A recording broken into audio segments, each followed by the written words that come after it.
किसी गांव में सुखदेव नाम का एक बूढ़ा आदमी रहता था। वह बहुत ही समझदार और अनुशासन प्रिय व्यक्ति था। उसका भरा पूरा परिवार था। परिवार में उसकी पत्नी, 2 बेटे, 2 बहुएं व 3 पोतियां और 1 पोता था। घर का छोटे से छोटा व बड़े से बड़ा कोई भी काम उसकी इजाजत के बिना नहीं होता था। सुखदेव हिसाब का पक्का था।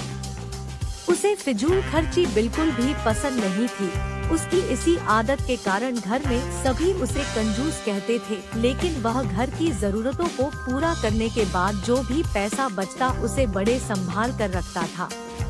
एक दिन सुखदेव अपनी बहन से मिलने दूसरे गांव गया हुआ था। घर पर सभी खुश थे कि आज बिना रोक-टोक के खूब मजे करेंगे। शाम का वक्त था। घर के सभी बड़े चाय के साथ मिठाइयों का लुत्फ उठा रहे थे और बच्चे छत पर पतंग उड़ा रहे थे। अचानक सुखदेव का पोता गोलू, जो घर में सबसे छोटा और सबका लाडला था, पैर फिसलकर छत से गिर गया। उसके सिर से खून बहने लगा। सब घबरा गए और पड़ोसियों की मदद से शहर के अस्पताल में उसे भर्ती करवाया गया। वो कहते हैं, ना मुसीबत अकेली नहीं आती, इस परिवार के साथ भी ऐसा ही हुआ। ज्यादा खून बह जाने की वजह से डॉक्टर ने तुरंत ऑपरेशन करने के लिए बोल दिया और साथ ही साथ होने वाले खर्च के बारे में भी बता दिया।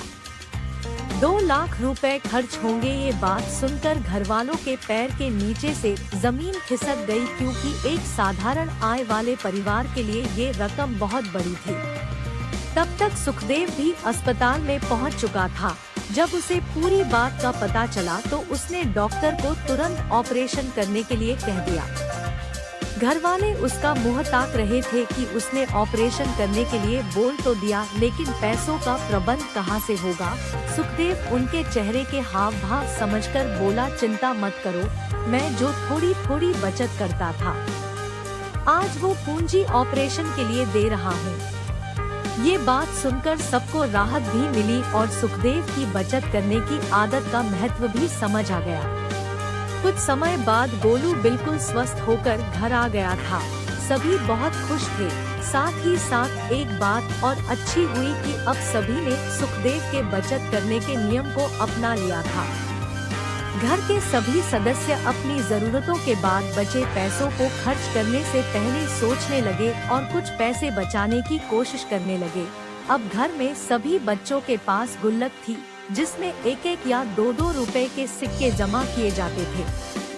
उस एक हादसे ने सबके जीवन को बदल दिया था। सुखदेव ने सबको समझाया कि बीमारी या कोई मुसीबत किसी भी समय आ सकती है। वह इस बात को अच्छी तरह समझता था, इसीलिए कभी